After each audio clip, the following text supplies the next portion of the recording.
You know, guys, we are living in unprecedented times right now, spending a lot of time at home, but you know who's getting it good?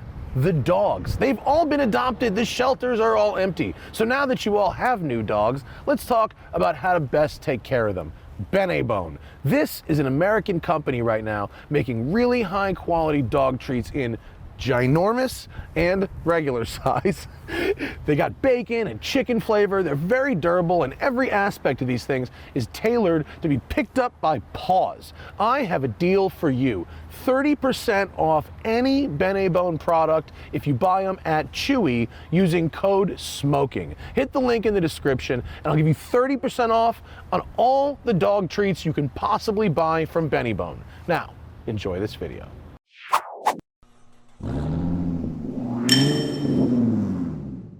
Hey folks, welcome to the Angeles Forest. Zachary and I are in an interesting car because it's a car that as car people, we shouldn't like.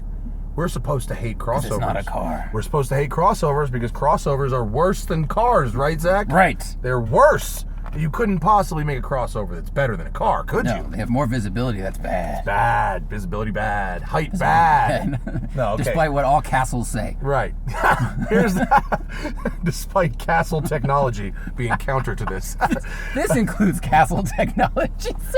Right. That'd be a reach. The X3m Competition is pretty much what it sounds like. It is an X3 with an M engine in it, and then the competition package gives it even more power and bigger rims. Mm-hmm. This has a 503 horsepower S58 twin turbo 3-liter inline 6. The B58 is a twin scroll single. This is twins, right, not a twin scroll. 503 horsepower, 442 pounds of torque. The most powerful 6-cylinder engine BMW has ever put into a production car. It has fully forged internals. It has air-to-water intercoolers. And in this, guys, it has a peak boost of 18.9 PSI. You also get adaptive suspension, 21-inch wheels with Pilot Sport 4S tires, and that is good for 0.97 Gs of lateral grip, according to Car and Driver. Which is nuts, and you feel it. It also has different heads, and you get an engine oil cooler as well. Yeah. This thing is fast. We are going to go into M2, which I've programmed to be our most maximum settings, except for the suspension, which is in the middle, and we'll get to that. But let's have a go.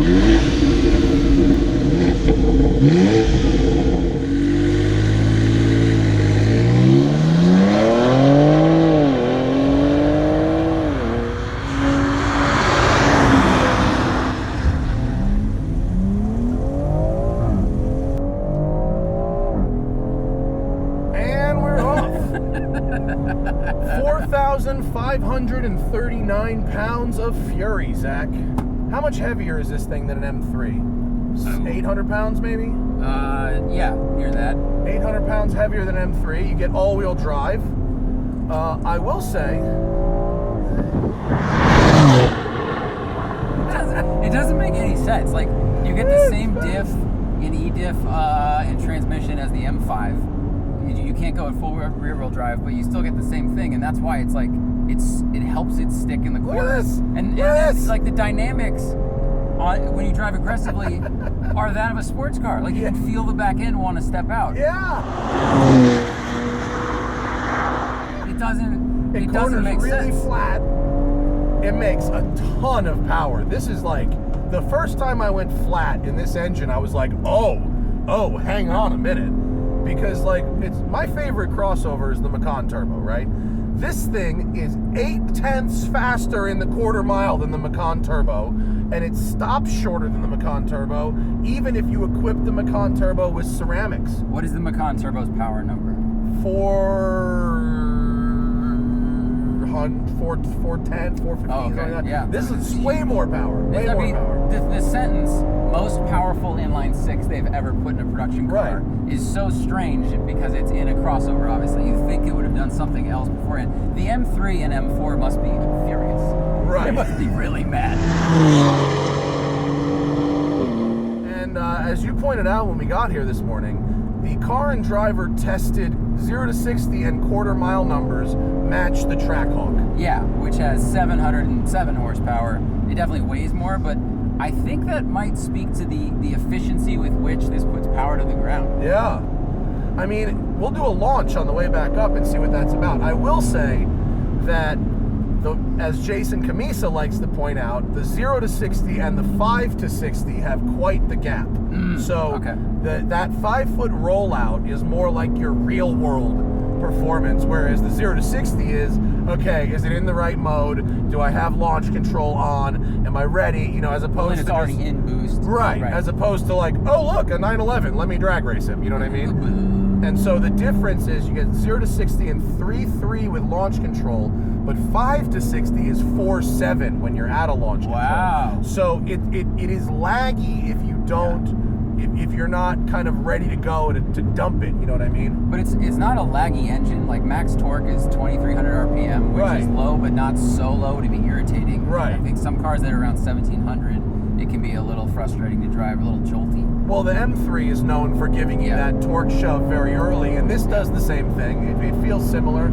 I will say that when I'm pulling out, you know, from a smaller street onto a bigger street, when I give it that little boot from a stop with the wheel cranked over, it does kind of like a, you know, it gives me that boost shove right in the middle of that little corner, which is kind of like, whoa. You know, my Hannah did a couple like, whoa, like a little looking over, like, what are you doing with the throttle there, buddy? You gotta time your exit, like you would on a track. You gotta time that boost. The 8-speed automatic gearbox, they have finally figured out how to program these things. A couple years ago, it's always been acceptable, right? But a couple years ago when I drove the M5, I was like, oh, they took away the dual clutch and now this M5 gearbox is real soft.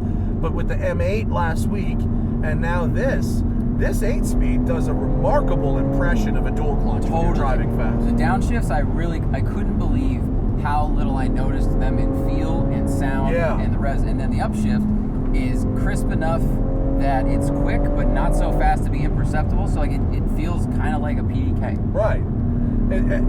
I'm shocked at how good of a job it does that, and it will give you that gear like I just downshifted from 5200 so it'll give you that gear when you're close to the red line, which is what you want. You don't want to give up. I'm not happy, but I will give up my clutch pedal if the paddles are responsive. But if you expect me to give up my clutch pedal for paddles that don't listen to me when I tell them what to do, that's when we have a problem. Yeah, when the transmission programming is like a helicopter parent and protects the revs, even when you have plenty. And this car gets, I think, 300 more RPM than the M40i does. And part of it is like the smaller bore it has, but that it lets you play to 7,300 RPM, and it really lets you sit in that 6 to 7 range as long as you want. Yeah. I was also impressed when I drove up here. I was driving quickly. I didn't have it in M2, so I still had traction on and everything, and it didn't intervene at all, despite having like a good amount of like lean and I don't know, like I was really impressed with the programming and how much fun it lets you have without having to turn everything off. This thing rips. We're on a smooth road right now. This is not a bumpy road, and if we were on a very bumpy road, I might have something else to say, because my one real point against this car, I like it so much. I have to be honest with you. I like it so much. It does so many things right.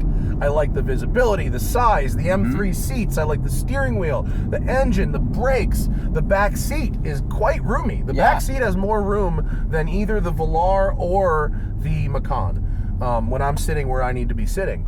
But the point against is that the ride is terrible in comfort mode in the city. Yeah, when you hit bumps, too stiff. It's way too stiff, and they don't use this turn. The turning radius is not horrible. Let's go over here and do a launch. It's way too stiff for a comfort mode. It feels like it's in Sport or Sport Plus when it's really in comfort, and so that really, for me, takes away a lot of its usability as a daily driver, which is unfortunate because that's what you would do with this. This is a daily driver. This isn't a weekend canyon car. And maybe the regular X3M is better because it gets 20s instead of 21s. That might help with it a little bit, but I think even so, the hardware and the programming of the suspension, are always trying to find the balance between feeling sporty and setting lap times and new records and making it comfortable enough to drive around in. But I wish they drifted back towards. Everyone should just agree. Have a UN meeting of like, okay, no one cares about 0.98 G in an SUV anymore, but let's have a little bit more comfort. Right. If this thing went to 0.93, but it was a little more comfort in comfort mode, that would make me very happy. I don't think that they ended up with it this stiff by accident. I think it was a conscious decision based on the fact that they were testing it on smooth roads. Yeah. All right, let's do a launch. Let's see. We're in maximum M mode. We'll go to first gear. Should I leave it in auto, you think? What if M mode stands for maximum? Maximum, we'll go to auto. Brake. Right? Yeah. Is that it? And go. No. That wasn't it. That's not it. No. Is there a special launch button? Do I have to be You have to be in full max? Sport Plus, Sport Plus, Sport Plus. Traction control off. It's a lot of buttons. It is. That's the thing about this. There's too much adjustability in the BMWs. It's okay, now we're off.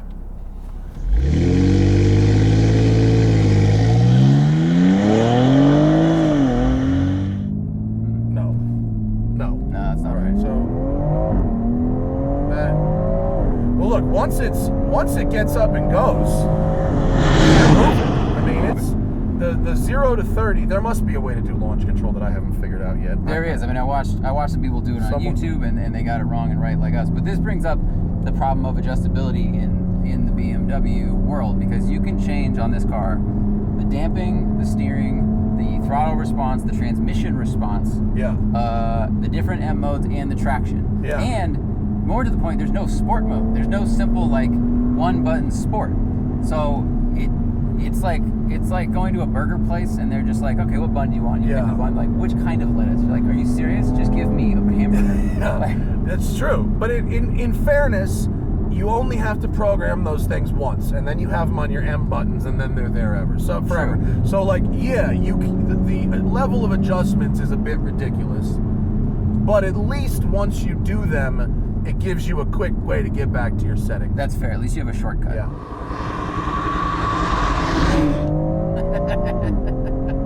It's really fast. Really fast. I really like the gauges too. I know that they're mostly digital, but the little chrome surround makes me feel like there's still a real gauge. Yeah, I prefer it to the full digital of the M8 we just had. Yeah, I like these a little bit more like the M2. I also really like the size of this. It's only 2 inches longer than the original X5. Do you know that? And the original X5 is one of my favorite looking. That's a good design. It's a really good design. I hadn't done the math on it, but I buy that. Yeah, this feels like the same size as the original X5. I think that's why it looks good too. Everything's gotten so big. Wow.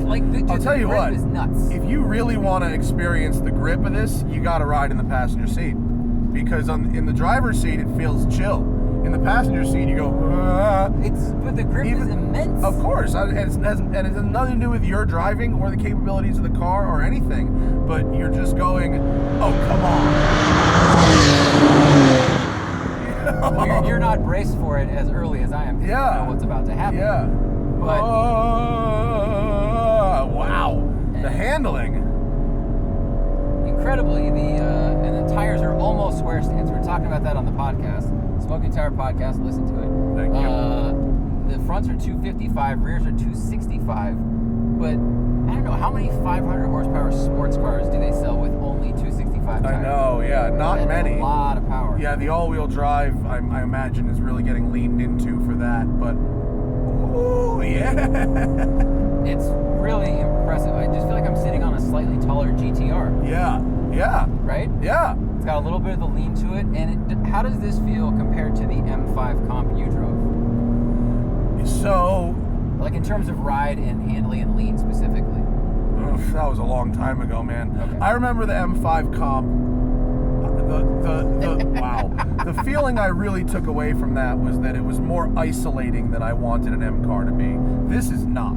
No. This is not that. This is shockingly engaging for its mission. And it doesn't feel so stiff that I can't feel the road or the G-forces. Like, it has enough lean that I know what's going on. Yeah. But not so much where I feel like, the X6m I drove, it was way leaned over and felt like 8,000 pounds. Right. No, if I only ever drove this on smooth roads like this, or if I went to Germany to drive it or something, or did really anything besides drive it around urban Los Angeles, it might be fine. But the fact is, if you're going to use this thing as an urban transport vehicle, it's just too stiff. Yeah. It's just going to crush your spine.